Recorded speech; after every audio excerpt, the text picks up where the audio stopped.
మా father mistress ఉంచుకున్నావిడి వాళ్ళ పిల్లలకి మా ఫాదర్ ప్రాపర్టీ మీద ఎటువంటి రైట్స్ అనేది క్వశ్చన్.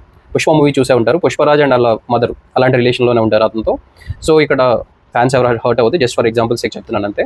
సో ఇక్కడ మనకి వాళ్ళ ఫాదర్ విల్ నామా రాయకుండా చనిపోతే, సో అతనికి ఒక 30 crores ఏన్సెస్ట్రల్ ప్రాపర్టీ అతని షేర్ వచ్చింది అనుకుందాం. 30 crores అతను సెల్ఫ్ ఎక్వైర్ చేశాడు, 60 crores. ఇప్పుడు ఈ 60 crores పుష్పకి, అజయ్ క్యారెక్టర్కి, వాళ్ళ మదర్కి, ఒరిజినల్ మదర్, ఫస్ట్ మదర్, వీళ్ళ ముగ్గురికి ఈక్వల్ వస్తుంది. పుష్ప వాళ్ళ మదర్కి ఏం రాదు. ఎందుకు రాదు అంటే పుష్ప వాళ్ళ మదర్ మేజర్ అయ్యి కూడా ఒక ఇల్లీగల్ రిలేషన్లోకి ఎంటర్ అయ్యారు, ఆల్రెడీ మ్యారేజ్ అయ్యాడని తెలుసు కూడా.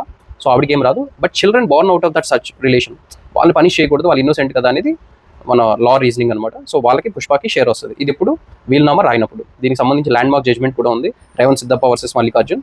నేను అది పైన స్క్రీన్ షాట్లో ఇస్తాను, వెళ్ళి సెర్చ్ చేసుకోండి. అర్థం కాకపోతే ChatGPTని అడగండి, క్లాడ్ ఏఐని అడగండి, ఎక్స్ప్లెయిన్ చేస్తుంది. విజ్ఞాన ప్రదర్శనలో కమెంట్ సెక్షన్లోకి వచ్చి తప్పైతే పాయింట్అవుట్ చేయండి. అసలు ఏం చదవకుండా వచ్చారు, నీకేం తెలియదు అనొద్దు దయచేసి. ఓకే, సెకండ్ థింగ్, వీళ్ళు రాస్తే ఎలా, దట్స్ అ డిఫరెంట్ థింగ్. మనం తర్వాత ఎప్పుడైనా మీకు డౌట్ ఉంటే కమెంట్ చేయండి, I will make a separate reel on that. Thank you.